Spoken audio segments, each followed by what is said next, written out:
It was just after 1 in the afternoon. I was busy sweeping up the elementary school cafeteria following lunch. This was 1986, and I lived in a small Wyoming town at the time. My mother worked as a cook in the cafeteria, and she'd gotten me a job as a dishwasher and general helper. I was 18, and I had attended the elementary school where I now worked. I've done a lot of living since then. I'm 57 now. But that was the most horrific experience of my life, and I still have nightmares about it to this day. The first indication that something was wrong came when a woman I didn't recognize showed up in the cafeteria. "Hello, excuse me," she said from behind me. I turned, expecting one of the teachers or administrators to be there. But this woman was completely unfamiliar to me. She had black hair fixed in a messy bun atop her head, dark brown eyes, a pointed nose, and a narrow face. She wore a loose green blouse and jeans. "Yes?" "There's an emergency meeting and we need everyone to attend." The woman seemed oddly energetic. Her eyes flitted around the cafeteria, and she bounced lightly on the balls of her feet. Just under her perfume, I could smell the faintly acrid scent of sweat. She moved past me to the serving line, beyond which the kitchen staff were busy putting or throwing away food and doing whatever prep was required for the next day's lunch. I had no way of knowing at the time that there would be no lunch the next day. There would be no lunch in that cafeteria for a long time. The woman told those in the kitchen the same thing. "Quickly now, everyone's waiting, it's important." As my mom and the 3 other workers came out, I shared a look with her. I had only been on the job for a couple of weeks, and I didn't know if this was a normal occurrence or not. All I knew was that I had a strange feeling about the woman. My mom seemed slightly confused, but she came anyway. "Who is that?" I asked as we fell in line behind the woman. "I have no idea," my mother said. As always, she wore a faint smile that crinkled the skin at the corners of her deep brown eyes. Looking back on it now, I realize how trusting we all were. It was a small town, and the school had just over 100 students. Plus, the era of mass school shootings was still over a decade from starting. So we went along, the 4 of us following the woman. When we passed the hallway that led to the gym, where the assemblies were normally held, Mrs. Larson, one of the kitchen workers, spoke up. "The gym is this way." The black-haired woman looked over her shoulder but didn't stop. "Yes, I know where the gym is. We're meeting in a classroom. Come along now, everyone's waiting for us." "What did you say your name was?" Mrs. Larson asked as we continued walking. "I'm Mrs. Young, Doris Young." "Did you just start working here?" My mother asked in her polite, small-talk voice. "Yes, just today actually," Doris Young said as we turned the corner. She stopped outside one of the 3rd-grade classrooms and opened the door for us. "Here we are." Mrs. Larson headed inside first, followed by my mother, then me. Miss Merritt and the other cafeteria worker brought up the rear. Before Mrs. Larson had taken 4 steps into the classroom, she gasped and came up short, causing my mother to stop suddenly in front of me. I nearly ran into her just outside the threshold before stopping and looking over the 2 women's shoulders into the classroom. What I saw didn't register at first. The classroom was jammed with children and teachers. Nearly the whole school had been shoved into the small space. Kids sat everywhere, on the floor, on the desktops, on each other's laps. The 18 staff members, not including us, were spread among the children, many of them comforting the little ones. In the front of the room, a man stood next to a small shopping cart that had one metal basket over another. A mess of guns, pistols and rifles, sat on the teacher's desk behind him. Maybe this is a meeting on firearms? I thought. This was rural Wyoming, after all. Guns were part of everyday life. But the way many of the kids were crying and the ashen looks on the adults' faces told me this wasn't a normal meeting at all. But the woman had said emergency, hadn't she? As I looked closer at the shopping cart, I saw a gallon milk jug filled with amber liquid sitting in the top basket. In the bottom basket, directly below the milk jug, were 2 open tuna cans with some kind of powder in them. Every so often, liquid dripped from the jug and into one of these cans. The top of the milk jug featured a clothespin for hanging clothes. The pin's jaws were wide open, with what looked like small squares of copper attached to them. A small piece of wood between the jaws was attached by a string to the man's left wrist. Wires affixed to the two copper squares trailed down to electronic contraptions on the tuna cans. Arranged around the jug and the tuna cans were boxes of bullets and nails, and heavy lengths of chain. My bone marrow turned to solid ice when I realized what it was. A bomb.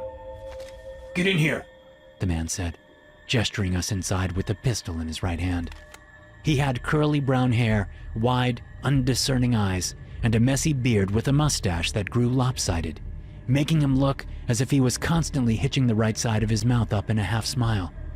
But his heavy eyelids and flat stare gave off no sense of humor whatsoever. None of us moved. The man aimed the pistol at a little girl sitting on top of a desk nearby.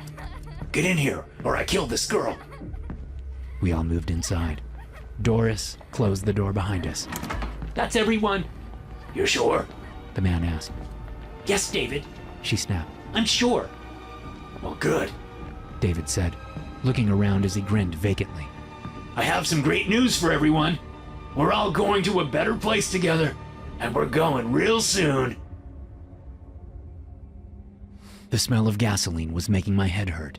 We'd been on lockdown in the classroom for 15 minutes, and the fumes from the fuel dripping out of the jug permeated the whole packed space. Doris had handed out photocopied flyers with the title "Zero equals Infinity" written on top. Meanwhile, David had explained that if he pulled on the string attached to his left wrist, the wooden block would come out from the dead man's switch and cause the bomb to explode by closing a circuit powered by a 9-volt battery taped to the side of the jug. When he was done, he urged us to read the flyers Doris had handed out. I couldn't make any sense of it. Trying to comprehend the incoherent ramblings of a totally invented mathematical philosophy made my head hurt almost as much as the gasoline fumes. All around the classroom, children sobbed and squirmed and pleaded to go home. Those adults in the room, including myself, tried to comfort them in low tones, glancing fearfully at Doris and David every so often. But there were too many children and too few of us. Both Doris and David spoke in hushed whispers at the front of the classroom, all but ignoring the rest of us aside from their eyes constantly moving back and forth over their hostages. Finally, when the fumes got too bad, my mother spoke up. Excuse me, do you think we could open the windows? Those gasoline fumes are giving everyone a headache. Doris and David stopped their whispering and stared at my mother. What? I can't understand you, David said, voice growing louder with each word. Are you speaking in a different language? What are you saying? Children burst into tears at his savage yell, but Doris put a hand on his arm and whispered in his ear. She giggled, and then he did too, both staring at my mother. Yes, Doris said after a moment. That's a fine idea. It's not like anyone can escape through these windows. Plus, it will give us a way to fly out when it's time to go. I tried not to focus on her last sentence about us flying out the windows, but it was true that they weren't the kind that would allow anyone, even the smallest of the children, to slip out. Doris went to each window and cranked the handle, causing one pane to lever open at an angle to let some fresh air in. When she was done, she grabbed a pistol from the desk. She stepped over to David, whispered something in his ear, kissed him on the lips, and then turned to face us again. Who needs to use the bathroom? Several children's hands went up. Doris chose 4 and said, Okay, let's go. I'll take you. As the 4 children worked their way through the crowded classroom, my mother spoke up again. I can help you. I need to use the facilities too. Doris stared at my mother for a second before looking at David. He gave her a nod and a wink. Okay, she said. Come on. As my mom got to her feet, I grabbed her wrist, an awful feeling twisting my guts in knots. Don't, Mom. Please. She looked at me and smiled sadly. I need to make sure they're okay, she whispered. that she doesn't do anything to them. Can't someone else go? Why does it have to be you? It'll be okay, Travis, she said. I promise. She gently pulled her wrist from my grasp and stepped over the row of children in front of us. Can I come too? I asked, raising my hand. No, Doris said. only 4 children and 1 adult at a time. You can go next time. As they left the room, my mother glanced back at me and smiled. I couldn't bring myself to smile back. 10 minutes later, they still hadn't returned when the phone on the teacher's desk rang, causing me to jump, thinking for a moment the bomb was going off. David wheeled the cart close enough so that he could grab the phone off its cradle with his right hand, putting his pistol down to do so. The conversation was short and clipped as David demanded $2 million for each person he held hostage. He said he would detonate the bomb if he didn't get the money by 6 that evening. "Don't call again unless you have the money, or you have President Reagan on the line," he said, and hung up. 3 minutes later, Doris returned to the classroom, alone, wearing completely different clothes. She kissed David again, and they resumed their whispering. Excuse me? Mrs. Foss, who had been my 3rd grade math and social studies teacher, called from near the back of the class. Where are those children? Where is Mrs. Rowan? Doris and David looked at the gray-haired woman and then at each other. Do you know what she's talking about? David asked Doris. No idea. You must be mistaken. I haven't done anything with any students, and I certainly don't know who Mrs. Rowan is. My face burned at her mention of my mother's name. What have you done with them? Mrs. Foss demanded, getting stiffly up from her seat and starting toward the front of the class with the kind of demeanor I'd seen from her when dealing with unruly students. Sit down! Doris called.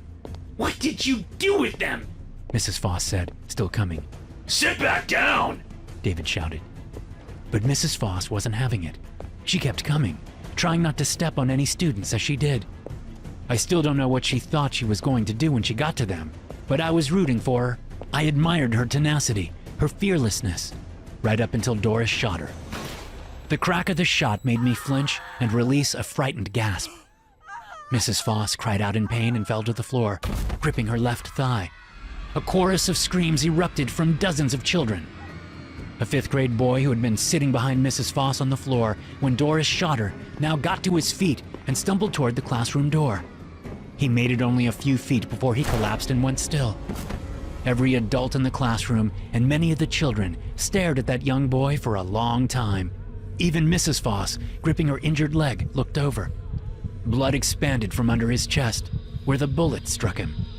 Even though the classroom was still filled with the cries of children, it seemed to me to go very still and quiet for a few long moments. And then chaos erupted. Several of the teachers leaped up from their seats and charged toward the front of the classroom as Mrs. Foss lurched toward Doris, swatting her gun out of her hand. Seeing my chance to escape, to find my mother, I got to my feet. But as I started for the door, I glanced over to see that David had traded his pistol for a semi-auto rifle from the desk. I looked at the string tied to his wrist, seeing how taut it was as he took aim at the rushing teachers. He fired, squeezing the trigger as fast as his finger would allow while he swept the rifle across the classroom. Bullets punched through bone and flesh, obliterating vital organs. The back of a custodian's head exploded, spewing brains and blood all over screaming children. A new teacher, Miss Landry, took a bullet to the throat and collapsed on top of several 1st graders. As the barrel shifted toward me, I knew I wouldn't make it to the door. I fell to my knees and threw myself across 2 bawling little girls, hoping that if I got shot, the bullets wouldn't go through me. I kept my eyes wrenched shut, waiting for the pain that never came. Instead, what came as the ringing of the gunshot started to fade from my ears was laughter. Turning my head, I gazed at Doris and David, who were both laughing insanely. Unable to believe it, I crawled off the little girls and peered around the classroom. At least 10 people were dead, including Mrs. Foss and 3 students. Blood was splattered all over the place, walls, ceiling, and children. And these 2 were laughing. Well, there goes about $20 million. David said, still chuckling. I wanted to scream at them, but I thought if I opened my mouth I would vomit. Instead, I only stared, a welcome numbness spreading through me. I gotta pee, David said. Switch with me. Doris untied the detonation string from David's left wrist, and he tied it to her right before leaving the room, still holding the rifle. He didn't bother stepping around the blood from Mrs. Foss and the 5th grade boy who lay dead nearby. The gun Mrs. Foss had knocked from Doris's hand was still on the floor, but Doris didn't seem to mind. She simply picked another one from the desk as she stood behind the shopping cart. The phone rang, but she ignored it. Instead, she looked out at the classroom, her head twitching while her lips moved as if she was speaking to herself. A 1st grade girl, covered in blood and bawling, stood up. I wanna go home! Sit down! Doris yelled, pointing the gun in her right hand toward the child. The gesture pulled the string, yanking the small piece of wood from the jaws of the clothespin. The 2 pieces of metal made a low click as they met. Doris's face went pale as she looked down, realizing what she'd done. She dropped the pistol and reached out with both hands to open the clothespin again. It was too late. The jug of gasoline exploded. A ball of flame erupted, engulfing Doris and spreading throughout the classroom in a brilliantly violent explosion. I threw myself down on top of the 2 little girls again, dreading the feeling I knew was coming. The feeling of all the shrapnel, the bullets and nails and chains piercing my back. Excruciating pain tore through me, its intensity flaring for a few agonizing seconds before it faded to an adrenaline-dampened ache. People screamed in torment. It took me a moment to realize that I could still move without crippling pain. I crawled off the little girls, quickly checking them over for injuries and seeing none. The room was filled with smoke, causing me to cough, and I could hear the crackle of flames. But when I looked around, the damage wasn't nearly as bad as I had feared. Doris had clearly taken the worst of it. She was screaming and rolling around on the floor, almost completely engulfed in flames. Sure that David would be back any moment, I crawled along the floor and grabbed the pistol from where it had fallen earlier. As I headed for the hallway, still crawling to stay below the smoke, the door opened and David looked in. His surprised eyes fixed on Doris, and then they jumped to me where I sat crouched on the floor. He raised his rifle. I brought the pistol up, firing in my panic even before I got it pointed at his chest. But it worked in my favor. The first bullet struck him in the lower leg. He cried out and stumbled back, firing his rifle sloppily, missing me by inches. I kept firing, the recoil serving to bring the barrel up with each shot. I missed with the 2nd and 3rd shots, but hit him with the 4th and 5th, in the stomach and chest. He stopped firing as he went down, collapsing in the hallway. When I was sure he was dead, I tossed the gun aside and immediately worked to get the survivors out of the flaming classroom. Doris was still alive when I escorted the final children out, with the help of Mrs. Larson and Miss Merritt, both from the cafeteria. Although she had managed to put her fire out by rolling around on the floor, the severe burns that covered most of Doris's body were still smoldering and smoking when I passed by her for the last time. She looked up at me, her dark eyes clear amid her scorched face. She spoke 2 words as I passed. Kill me! I left her there to suffer without so much as a second thought. The police found my mother and the 4 children. They were all dead, killed with a machete, which was left on the blood-coated floor, along with the clothes Doris had changed out of. She had gone for my mother first, they said, before targeting those poor children. But investigators also said something else to me in the days after that, while I lay in the hospital getting treated for the 3rd-degree burns all along my back. They said that, even though the secondary explosives didn't go off, the gasoline explosion would have done far more damage had the classroom windows not been opened. The open windows gave the blast somewhere to go, which helped spare dozens of lives that day, including my own. I take solace in the fact that my mother's bravery saved lives that day, but that still doesn't stop the nightmares. Allow me to ruin the mood for just a second. You know that store-bought coffee sitting in your kitchen? It was roasted months ago, and every day it gets a little more lifeless. No Sleep Coffee is different. We use specialty grade beans, roast them to order, and ship them out fast. So what hits your cup is bold, rich, and terrifyingly fresh. Stop settling for stale coffee. Head to nosleepcoffee.com and grab a bag roasted just days before it reaches your door. Be sure to use promo code NOSLEEP20 to get 20% off your first order. That's nosleepcoffee.com, promo code NOSLEEP20. Story 2. House of Horrors. I was 3 steps into the kitchen when the clatter of an empty tin can sounded behind me. I glanced over my shoulder, seeing my little sister, Teresa, standing on the stairs. The empty tuna can that she'd knocked off the bottom step sat amid other trash piled around the foot of the stairs. We had barely any room in the house, so Mom and Dad had started lining garbage on the outside of the stairs, leaving only a narrow aisle down the middle. I tiptoed back over to Teresa, whose sunken eyes stared from her face with such longing it nearly made me burst out crying. That had been happening a lot lately. I would just start crying for no reason. I never used to do that. Go back to bed, Ter. I whispered. But I want to go with you, Teresa said. She was 8, but lately she'd been acting much younger, like a toddler. I'm not going anywhere. Yes, you are. You're going outside. I know you are.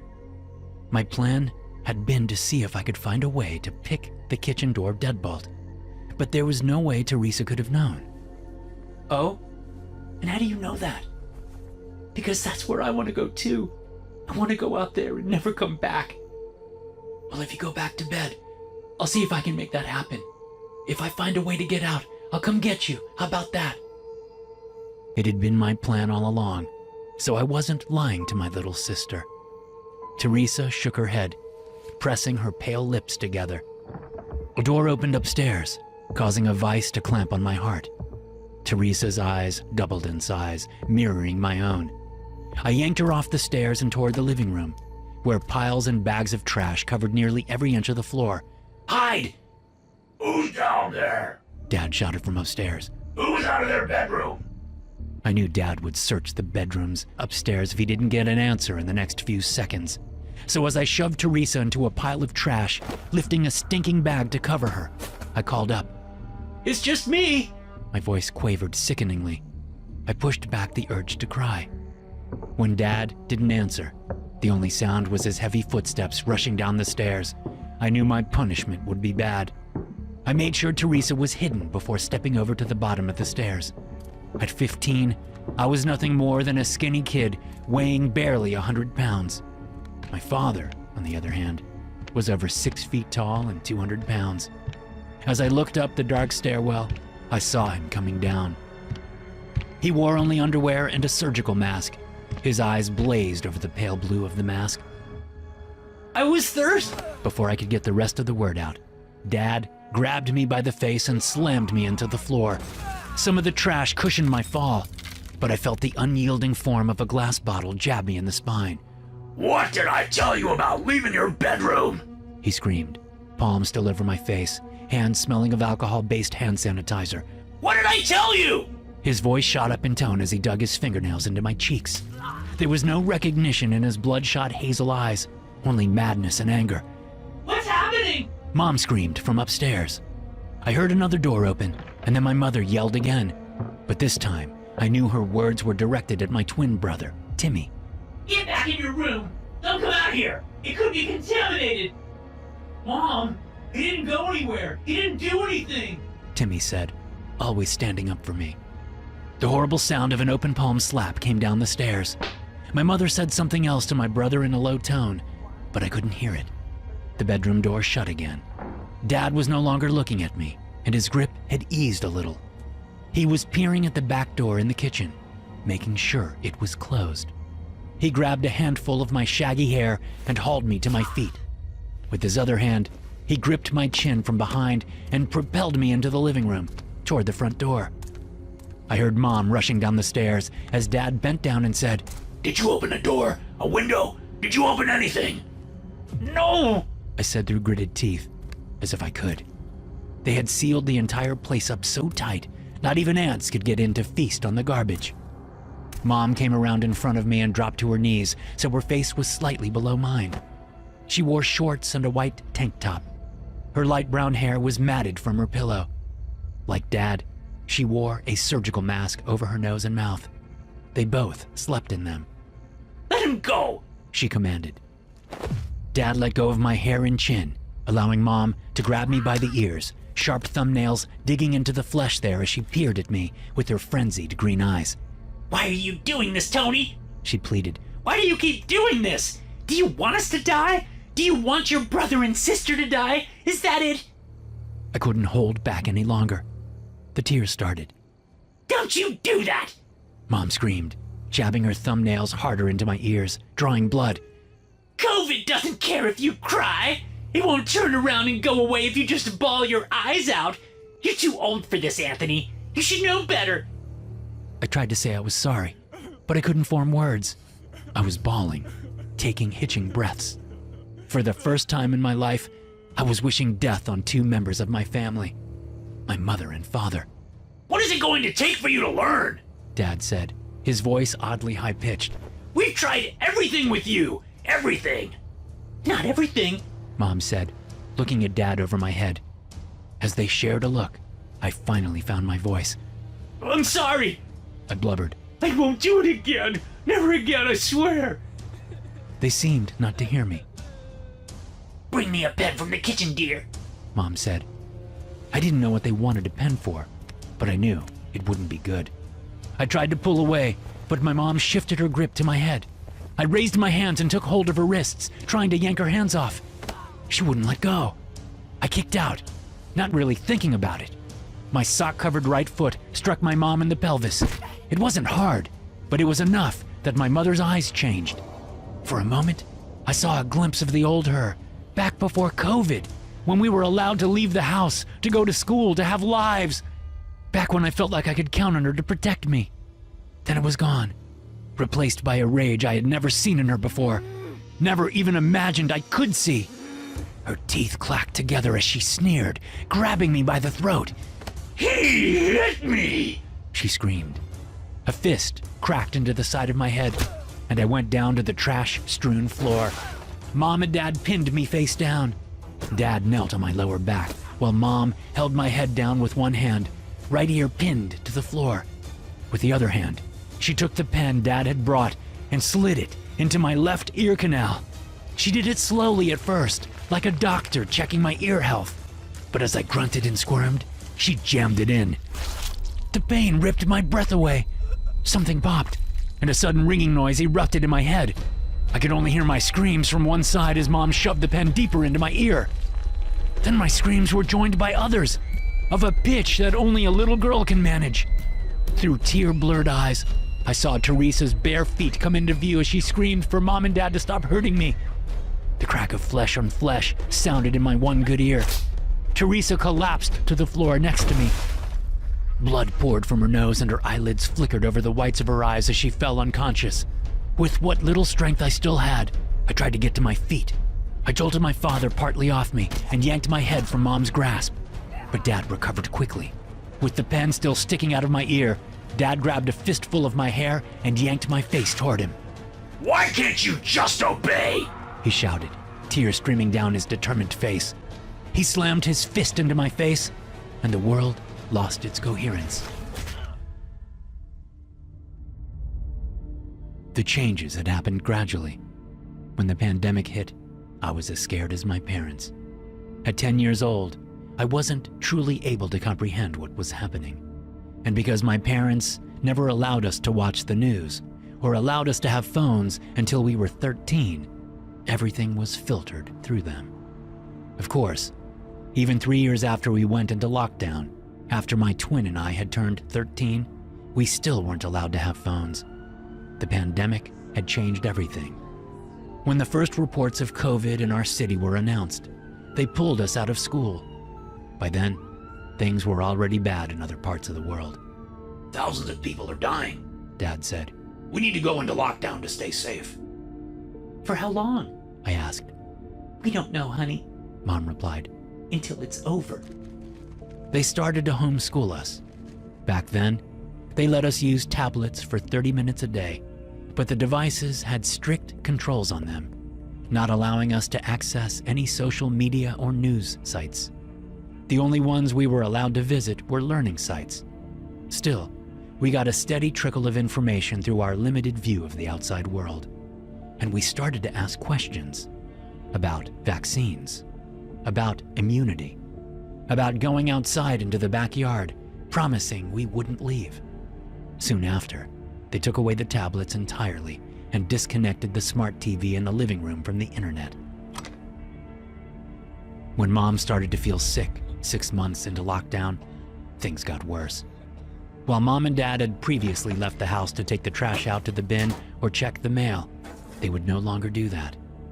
Even after Mom's sickness passed, they refused to leave the house except to pick up the grocery deliveries once a week. Even then, they went out in full protective gear, with bottles of spray sanitizer that they doused the groceries in before bringing them inside the house. Gradually, they grew more and more paranoid, and since they had never been bad parents before, only a little strict, I believed they were looking out for us until the abuse started. After a year and a half, they stopped homeschooling us and started banishing us to our rooms for large chunks of the day. Since one of the only things they would buy us before the pandemic was books, I started studying them every day to pass the time. Then I started hand copying my favorites into notebooks, so I could one day be a great writer. After a year of this, I started writing my own stories, mostly about my experiences since the pandemic started. The dream of growing up to write books that could one day help a kid like me kept me going. Writing became my life, until Mom decided to read one of my notebooks. After reading how badly I wanted to get out of the house, and how I thought Mom and Dad were overreacting to COVID, they took my books and notebooks away. That was almost a year ago.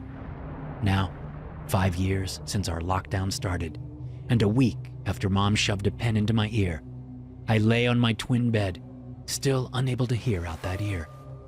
Across the trash-strewn room, my twin brother Timmy lay on his bed. We hadn't been allowed out of our rooms since that night. We could hear Teresa crying in her room across the hall. It was a regular occurrence. I usually wanted her to be quiet, knowing that it would only be a matter of time before the noise drew them to her room. And when that happened, the crying would turn to pained screams as they beat her into submission. But tonight, I thought it was night at least, I wanted Teresa to keep crying. As much as it hurt me, I wanted it. Because, over the past week, suicide had begun to look more and more attractive, especially with the constant pain in my ear. There were plenty of sharp-lipped can lids around that I could use to slit my wrists. It would be easy. But I didn't want Timmy to wake up and find me dead. I would hate to do that to him. The only other option was escape, and that was exactly what Timmy and I had been planning. We were fed once a day, given a can of beans and a can of some sort of vegetable to split, along with 2 sealed water bottles. The cans were always open when they set them inside the door, often without looking at us. Our room stank of poop and pee from the bucket we used as a bathroom. That stench was undercut by the smell of rotting food remnants in the trash piled in the corners, much of it put there by our parents, even before we'd been banished to our rooms this most recent time. Since Dad had screwed planks of wood over every window in the house and made sure all the tools were locked up in his room, there was no way to escape without getting Dad's keys. And the only way to do that was to get into Mom and Dad's room without them knowing. First, we had to get out of our room, with the door locked from the outside. As I lay on my bed, fully clothed, I clutched a can lid in one hand. It had been folded in half to make a kind of wedge. Timmy gripped an empty can that had once held beans, an old t-shirt wrapped around the open end to protect his hand when the time came. Teresa continued crying in a room across the hall. Minutes ticked past. Then it happened. Dad yelled for her to be quiet. Her cries turned to sobs, still clearly audible, even for someone with only one working ear. Then they gradually grew louder again. Mom and Dad's bedroom door crashed open, and heavy footsteps came down the hall. Teresa cried even louder as her bedroom door was slammed open. The yelling and hitting started. Timmy and I jumped out of bed and ran to the door hinges. I had read a book in which a character escapes by taking the pins out of the hinges, and I thought we could manage it. We started with the bottom of the 3. I pressed the sharp edge of the can lid wedge under the lip of the pin, angling it slightly up. Holding it with my hand out of the way, I made room for Timmy, who used the bottom of his can as a hammer, hitting the bottom of the wedge with it. The twin edges of the can lid started to bend. I didn't think it was going to work. Then the pin jumped half an inch out of the hinges. Excitement swelled in me, but the horrific sounds of my little sister getting beaten dulled any hope I had. If we could only use her screams to cover the sounds we were making, it might all be worth it. The pin came up easier now, but we didn't pull it all the way out. Not yet. We moved to the middle, working fast, sweating. The pin came up. We moved to the top one, both of us just barely tall enough to reach it. We hadn't grown much in the last 2 years, probably because of malnutrition, which I had also read about. As Teresa's screams cut off abruptly, Timmy and I paused, looking at each other. Why wouldn't you just shut up? Dad screamed, his voice cracking. Mom's footsteps sounded as she rushed into my sister's room. An eerie silence stretched. Timmy and I still had our hands held up at the top hinge, but we didn't dare move to finish loosening the pin. I positioned my good ear toward the hallway. What did you do? Mom shrieked. Oh, my little baby, my little girl, what did you do to her? My legs turned rubbery, and I sat down hard on a spot on the floor. My mom's screaming words lost their meaning, but I couldn't tell if it was because I was losing my grip on reality or because she was only speaking gibberish. Timmy stood like a statue, staring at nothing as we listened to Mom's shrieks of sorrow morph swiftly to anger. You fucking bastard! You killed her! You killed my daughter! A punch or a slap sounded, and then 2 pairs of footsteps rushed back to the master bedroom. Mom's screams continued. Furniture crashed. Dad yelled. Glass shattered. Grunts sounded. And then silence fell.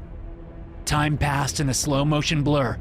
Every thudding heartbeat in my chest seemed to take a minute. Every breath an hour.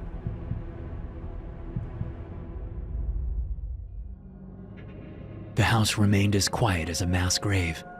Finally, without a word, Timmy extended a hand to me. I took it, and he helped me up. Together, we loosened the last pin. While I held the door in place so it wouldn't shift, Timmy extracted the pins. We opened the door at the hinge side, but before leaving, I made sure to grab my folded-in half-can lid, just in case. Because the padlock hasp Dad had installed on the outside of the door was still in place, we could only open it enough to slip out into the hallway. Timmy stepped out across the hall to Teresa's open door, stopping as he peered inside. I slipped past him and went to my sister, who lay sprawled among the trash coating her floor. One of her eyes was full of blood. The other was pointing the wrong way. Part of her forehead had been caved in. She was dead. I turned and walked out of the room, past Timmy, who remained unmoving, staring at our sister. I went down the hall and peered into my parents' open bedroom. Dad stood like a statue with his back to me, head hanging, a piece of bloody mirror glass in one hand. Mom lay on the floor at his feet, bloody stab wounds to her face and neck, making her look worse than anything I had ever pictured in my head while reading my books. Dad's slumped back straightened, and he looked over his shoulder. His face had been scratched, no doubt, by my mother's nails. For the first time in years, I saw his entire face because his mask had been torn off in the fight. But it was his eyes that froze me in place. They weren't vacant, like some people say the eyes of a killer are. They were full, so full, they seemed to bulge as they fixed on me. There was no love in them, only a sliver of recognition amid the sheer madness that seemed to overflow from his eyes, along with the constant streams of tears that mixed with blood from the scrapes. He turned away from me, looking back at Mom's corpse. It's better this way. I barely heard the words escape his mouth. My eyes were too focused on the piece of glass in his right hand. He was squeezing it tightly, causing blood to drip from where the shard dug into his flesh. With terrifying speed, he spun around and lurched toward me, a determined sneer on his face. I turned and bolted, screaming at Timmy to run. My twin brother didn't react. He was still just outside Teresa's bedroom, staring at her body. Hoping Dad would come after me, I shoved Timmy into the room as I passed. He stumbled, but I didn't see him land because I was still running, heading for the stairs. Dad's footsteps thundered behind me, closing in. As I approached the trash-strewn stairwell, I knew I wasn't going to make it. Dad was a step behind me. I felt him closing in. A sudden idea sprung to mind, and I had no time to examine it for holes. I only acted, dropping to my knees and sliding on the carpet, turning my body and curling into a ball as I stopped at the very top of the stairs. Dad couldn't slow fast enough. He crashed into me, one shin slamming into my side as his momentum carried him forward. I tumbled onto the stairwell, but Dad flew headfirst over me, hitting the stairs with a bone-jarring thud and then crashing all the way to the bottom. I fell a few steps, managing to stop myself by grabbing the rail, but I had lost my can-lid weapon in the process. Peering down the stairs, I studied Dad. He lay tangled in a heap, face down, partially covered in trash from the stairs. I quickly darted back to his bedroom, trying not to look at Mom as I searched for the keys. I found them in a dresser drawer. Back in Teresa's room, I helped Timmy to his feet. What happened? He asked blankly, still looking stunned. We're leaving, I said, pulling him along. As we neared the bottom of the stairs, I noticed that Dad hadn't moved, but I could tell he was still breathing. We had to get past him. I went first, stepping carefully over one of his legs. Trash crunched under my feet, causing me to wince and look at his prone form. He didn't move. When I got to the other side, I guided Timmy along. When he was past, we headed to the front door. Not only did the deadbolt lock from the inside, there was also a padlocked hasp screwed to the door. I had no idea which of the dozen keys on the keychain belonged to which. None of them were labeled. As I picked one key and tried it, Dad shifted. Hurry, Timmy said, staring back. I looked over my shoulder to see Dad getting to his knees. Turning back, I tried the key in the padlock. It didn't work. I moved to the next key. Dad grunted and snorted behind me. The key didn't work on either lock. I moved to the next one. What are you doing? Dad screamed, making me drop the keys as I tried the third one on the deadbolt. As I knelt to pick them up, I glanced back.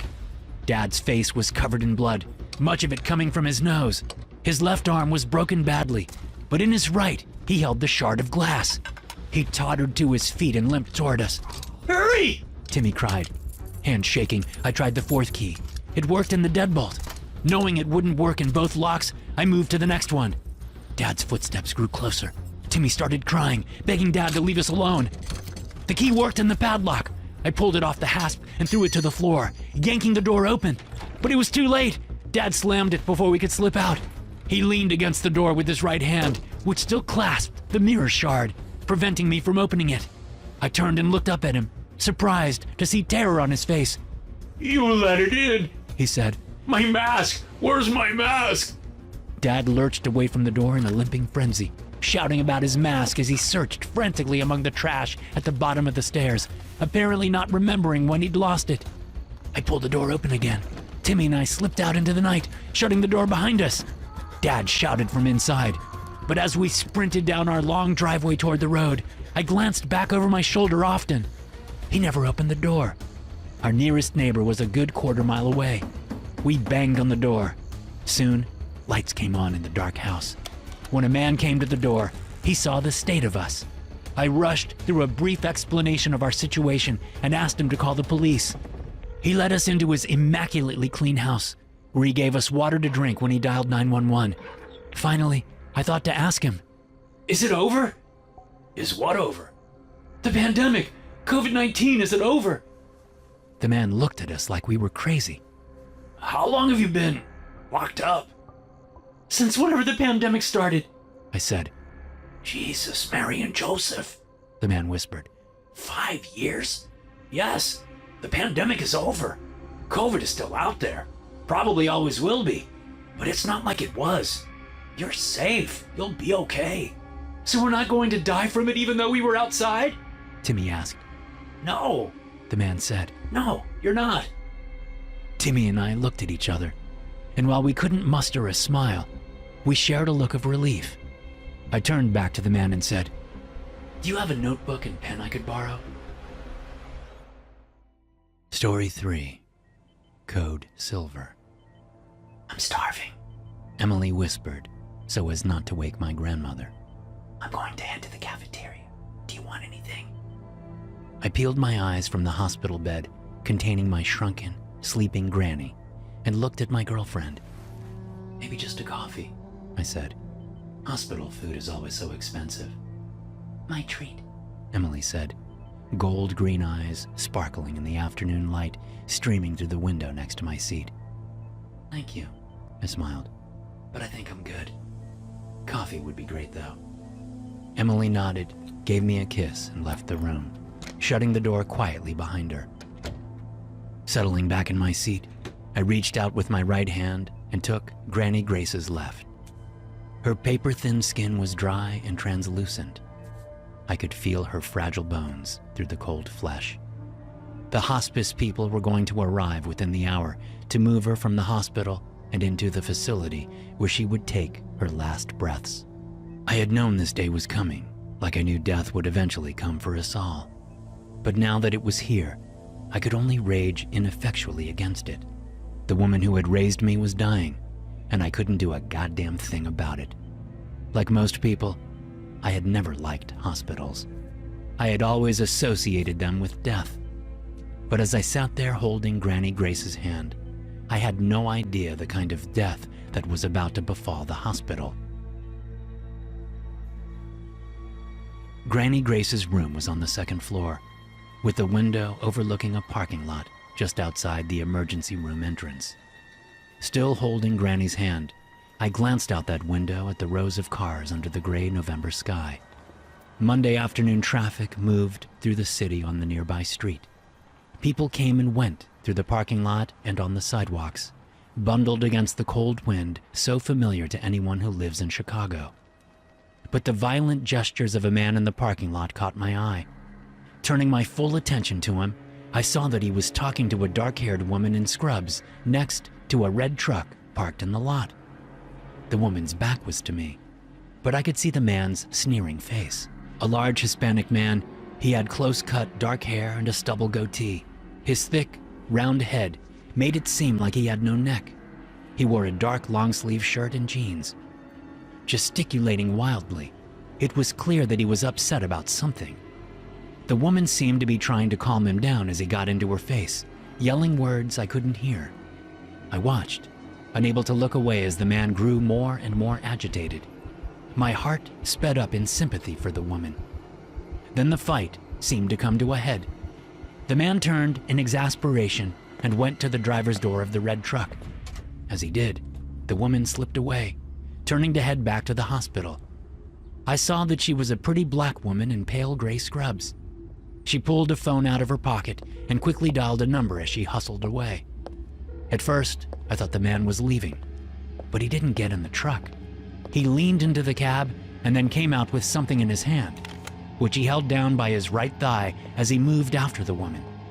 I let go of Granny Grace's hand and lurched up to the window. I slammed the glass with both fists and yelled for the woman to look out behind her. She couldn't hear me. Helpless, I watched as the man caught up to her. He called to her, and she turned around, phone still to her ear. The man raised the pistol he'd taken from the truck and fired at the woman's face from point-blank range. The crack of the gunshot, unmistakable even inside. Her thick, dark hair twitched at the back of her head as the bullet tore through her skull. She fell to the asphalt. The man stood over her, yelling. I just witnessed a murder, I thought distantly. Is this real? Still yelling, the gunman shot the woman 3 times in the stomach. Then he dropped to his knees, pulled her tattered shirt up, and jammed his face into the 3 closely placed wounds. A deeply intense revulsion settled on me as I stared out the window, making my stomach feel like a ball of ice, my legs like they were made of twigs. The man worked his jaw as if eating something from the wounds. When he jerked his head up again, his face was slathered with blood. He jumped to his feet and hustled back over to the truck. Again, I thought he was going to leave, but he didn't. He stuffed his pockets with items I couldn't make out, but something told me they were magazines for his gun. Then he shoved what could only be a second gun into his back waistband. After slamming the car door, he marched toward the hospital, spitting on the dead woman as he passed her. As he headed toward the emergency room entrance with his gun still in hand, he glanced up at me. Our eyes met for a moment. He raised the pistol and fired. I threw myself down as the bullet punched through the window and into the ceiling, leaving a spider-webbed hole in the glass. I stayed on my hands and knees for a long moment, hyperventilating. The distant sound of gunshots brought one thought screaming to mind. Emily! An announcement came over the hospital's PA system. Code Silver, Code Silver. Active shooter reported in emergency room entrance. All staff initiate lockdown procedures immediately. I scrambled on my hands and knees to the room door. Opening it a crack, I peered out, seeing hospital staff rushing around, getting patients into rooms, locking doors, shouting commands at each other. Sir, stay in there! A passing nurse said to me. Close the door!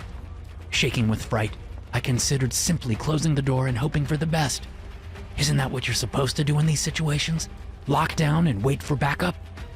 I glanced back at Granny Grace, who was still unconscious, and thought about how helpless I'd felt ever since her diagnosis.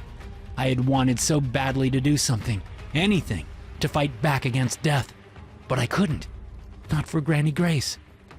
But maybe I could do something for Emily. And if not, maybe I could simply find her and be with her. With one last look at my grandma, I slipped out the door, closed it behind me. As I ran down the hall toward the stairs, several staff members yelled at me. I ignored them and kept running until I hit the stairwell. As I reached the first floor stairway door, I listened hard for gunshots. While I had heard a dozen or more on my way down the second floor corridor, I now heard none. Maybe one of the security guards shot him, I thought. Or maybe the asshole shot himself. Since I had been to the hospital many times with Granny Grace, I knew the general layout of the first floor, especially how to get to the cafeteria, which was located on the other side of the building.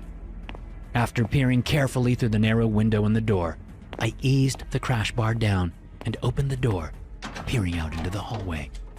A security officer lay on his back in a pool of blood to my right. His gun was gone, holster empty. He wasn't moving. Swallowing my gorge, I moved into the hall, ears still straining for any sound the gunman might make. To my left was the emergency room. To get to the cafeteria, I had to go right. Clearly, the gunman had already been this way, but I was hoping he wasn't headed for the cafeteria, if he was still here and still alive. I closed the door quietly behind me and padded down the hall, past the dead security guard. I reached the main hospital entrance, where the reception desk was empty, along with the waiting area. I moved left down another hallway toward the cafeteria. The wide hallway intersected one of the cafeteria's glass walls, allowing you to go left or right to enter the large space through its two primary doorways. As I closed in on the glass-encased space, I spotted people who hadn't evacuated. Many of them huddled under tables in the eatery, and all of them were looking towards something I couldn't see. Taking it slowly, scanning for Emily, and not seeing her, I moved to the end of the hallway and peered to the right, where the people in the cafeteria were looking. There he was, the gunman. He had his back to me as he stood bent over a table, doing something with his right hand. In his left hand, he held a pistol to a man's head. The gray-haired man sat on the floor next to the table, facing outward, tears streaming down his face as the gunman pressed the barrel to the crown of his skull. As I shifted a little, leaning out from the wall, I brought more of the table into view. A woman was lying face up on the table. I could see her legs, but little else, because the gunman was blocking my view. The legs looked familiar. They were clad in dark blue thermal leggings. The boots were also familiar. Emily? No, it's not her. She wasn't wearing her boots today, was she? The gunman brought his right hand up from the woman's body and slung a thin scarf over the back of his neck. No, it wasn't a scarf. It was an intestine. I stumbled backward, using the wall to keep me up as I tried to breathe deeply. I felt like I couldn't get enough air into my lungs. Emily was wearing her boots today. She was. Something snapped in my brain as images of Emily and my grandmother sped through my head at lightning speed. An urge swept through me that I now find nearly impossible to explain. Anyone who has ever experienced restless leg syndrome has a fraction of an idea of what I felt. But it wasn't just my legs. It was an urge to move my entire body. I wanted, no, I needed to put every fiber of my being into violent action or I would explode. I truly thought in those few moments that my heart would simply give out if I didn't take drastic action. Convinced I would either die there in the hallway doing nothing or in the cafeteria trying to do something to stop this madness, I jerked myself away from the wall and ran toward the left side cafeteria door, which was my best option for coming up on the man unnoticed. As I neared the table, I noticed a to-go cup next to a closed styrofoam container. Not knowing whether the drink was still hot and not really caring, I snatched it up, squeezing it so hard that the lid popped off and some of the liquid splashed onto my hand. It was hot, very hot. Don't! The gray-haired hostage screamed when I was still 30 feet away. This alerted the gunman that something was wrong. Without removing the pistol from the man's head, he twisted and looked over his intestine-draped shoulder. His face was covered with blood, and he had a piece of human flesh in his mouth, between his teeth. Once again, our eyes met. Something flickered in his expression as I sprinted toward him, coffee sloshing out of the cup. He brought the pistol up and twisted to face me as I flung what remained of the coffee at him. Instead of firing, he raised the gun hand to protect his face from the hot liquid. It worked, and it gave me time to reach him. I grabbed the gun and fought him for it. He was much stronger than me. As we fell to the floor, I knew he was going to win the fight for the gun. Still, I held on with all I had as we wrestled. Then the gray-haired hostage joined, grabbing the gunman's arm. The killer managed to pull the trigger, shooting into the ceiling. People screamed. Suddenly, two others arrived, a man and a woman. The woman clawed at the killer's eyes while the man took hold of his other arm. A security guard rushed in and pointed the gun at the man, commanding him to give up the weapon. The gunman didn't listen, so the security guard holstered his gun, grabbed one of the metal chairs from nearby, and yelled for the woman to get out of the way. As soon as she moved, the security guard slammed one leg of the chair into the gunman's face, while the rest of us hung onto his arms and kept him pinned on his back.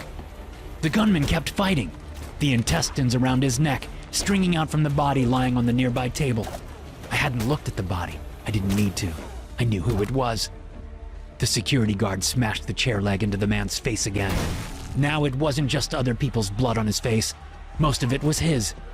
One of his eyes had come loose, protruding madly from the bloody and damaged socket. Still, the man fought.